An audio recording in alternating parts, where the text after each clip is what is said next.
Muito bem, estamos de volta. Vamos ver se o Bira já está restabelecido o contato aí, então, para a gente falar a respeito do PIB. Agora acho que vai, hein, Bira? Tudo bem? Inacreditável, inacreditável. Eu estava aqui assistindo Notícias do Bem, até agora minha internet estava um laço, mas vamos falar lá.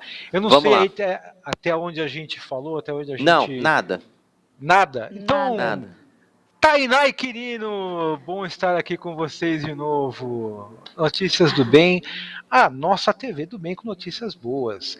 Vamos falar de crescimento econômico, então. Vamos falar desses dados que a gente está apurando agora, esse crescimento de 4,6 divulgado aí, referente a 2021. É um crescimento importante, e ele é importante em vários aspectos, tá, gente? Para a gente falar fácil. Ano passado estava todo mundo desesperado lá, virou assunto de todos os jornais, a tal da recessão técnica, que o Brasil estava entrando em recessão técnica. E a gente deu uma importância para essa notícia como se fosse o fim do mundo. E agora que a gente tem uma notícia boa, que é aí o crescimento de 0,5% no último trimestre, e um PIB positivo de 4,6 às 21, é hora de comemorar. Vocês falaram no comecinho lá dos serviços, né, que eles realmente, com a retomada da economia, teve um crescimento, um reavivamento na casa de 4,7, e que o agro teve ali um desempenho um pouco mais contido, principalmente por conta das quebras de safra e por conta das quebras de abastecimento. Mas a indústria também voltou a crescer no ano passado, 4,5%. E isso é importante, essa retomada sustentável do crescimento é o que vai dar para a gente aí uma base para a gente ter um 2022 um pouco melhor, embora as estimativas ainda estejam um pouco tímidas. A gente está falando de um crescimento aí da casa de menos de 1% para 2022, mas a gente está no caminho certo, e é isso que é importante, é mais dinheiro na economia, é atividade econômica voltando a acontecer, as interações sociais um pouco mais flexíveis agora, orando para que esse conflito ali da Ucrânia, enfim, União Soviética e todos os países ali europeus, eles se resolvam da melhor maneira possível, e que isso libere aí de novo as nossas atenções para que a gente volte aí com o crescimento econômico, gente, que é isso que importa para a gente. Uhum. Já que você até deu uma introdução aí, Bira, como que tudo isso pode influenciar nesse resultado que nós acabamos de ver aqui, né? Você acha que vai impactar daqui para frente? Tem mudanças aí previstas? Principalmente se essa situação lá no leste europeu demorar muito, por exemplo, né? A gente espera que não, obviamente.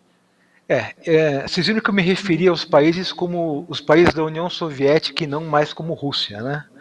Da antiga União Soviética, né? Não, mas é isso mesmo, é porque a grande briga desses países são as brigas dos países que compunham a União Soviética, e existe ali toda uma preocupação de fronteiras, e tem uma relação sempre muito beligerante ali entre eles.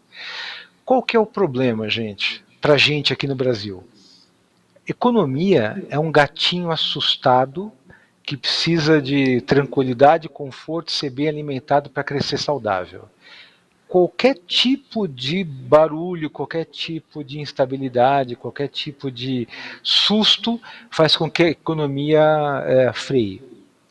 Infelizmente, eu não acreditava que a gente fosse chegar numa guerra declarada ali por esses países que compunham ali o leste europeu, que estavam ali envolvidos na criação da antiga União Soviética, e a solução desse conflito demorando um pouco mais do que a gente gostaria.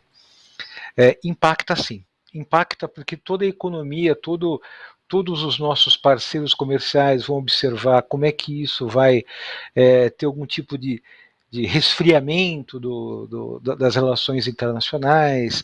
Tem todo um tema ali também das relações políticas internacionais, como que a gente vai se posicionar. É um jogo de xadrez muito delicado e que depende da solução desse problema para que a gente volte a ter tranquilidade para crescer esse ano. Agora, voltando a esses dados, né, do ano passado, e que foram muito positivos, né, mostraram uma retomada, mostraram uma recuperação, na verdade, do que havia sido perdido por conta da pandemia. O que isso significa para a gente no nosso dia a dia, no nosso bolso, Bira, finalmente? Então, para a gente, aqui o nosso dia a dia. Pobres mortais aqui. Quando a gente está aqui falando de um cenário internacional, assim, olha, o Brasil está em recessão técnica, quem é que vai colocar dinheiro num país que está indo mal? Ninguém, né? A gente perde a atenção dos grandes fluxos internacionais de dinheiro. Quando a gente demonstra que a economia está reagindo, que a gente tem uma reação positiva às adversidades, a gente volta a chamar a atenção aí de grandes fluxos internacionais de dinheiro, o empresário nacional volta a acreditar na produção, investe em produção, investe na contratação que vai gerar emprego, e aí essa notícia ela tem que ser apregoada aos quatro cantos e com muita alegria para fazer a inauguração formal dessa retomada de crescimento depois da pandemia. Ou seja, agora voltou a ser a hora da gente acreditar na economia, porque o crescimento do PIB mostra a credibilidade aí dos empresários, dos empreendedores, dos fluxos internacionais de dinheiro, mostra a credibilidade dessas pessoas podendo ter uma sustentação técnica e não mais uma questão de impressão. Não, eu acho que vai. Não, agora a gente tem números que comprovam isso. Para o nosso dia a dia é muito importante a gente ter uma boa imagem, bons números para mostrar. É o nosso cartão de visita internacional, querido. Muito bom. Bira, temos uma participação do Carlos Augusto. Ele perguntou assim: o Biratã, você tem ideia de qual a participação da tecnologia nesse crescimento do PIB? Você acredita que a tendência é de crescimento ou de estabilização? Nós temos uns... Carlos Augusto, diretor, CEO da Trupe. Um abraço, Carlão. A parte de tecnologia, ela se divide em muitas entradas, né? Tanto quando a gente está falando da prestação de serviços, como a área de tecnologia, como a área que mais cresceu ano passado foi a área de serviços, e aí a tecnologia dentro das empresas de serviços lá que apontaram quase 5%, mas também como suporte, como supedâneo, como base para outras empresas não relacionadas. Por exemplo, todas as fintechs também são serviços, a parte bancária, mas também toda a parte de modernização de indústrias, toda a parte de modernização de agronegócio, que depende da tecnologia. A tecnologia ela é um caminho sem volta para o crescimento. Eu também trabalho numa empresa de tecnologia. Eu acho que cada vez mais ganha espaço, ganha peso, significância para a economia, e é por isso que a gente tem que ter boas cabeças pensantes aqui, que possam colaborar com o desenvolvimento tecnológico. Inclusive tem os cursos da EAD do Mackenzie aí, façam as inscrições depois. Paula Pinheiros para ter desconto.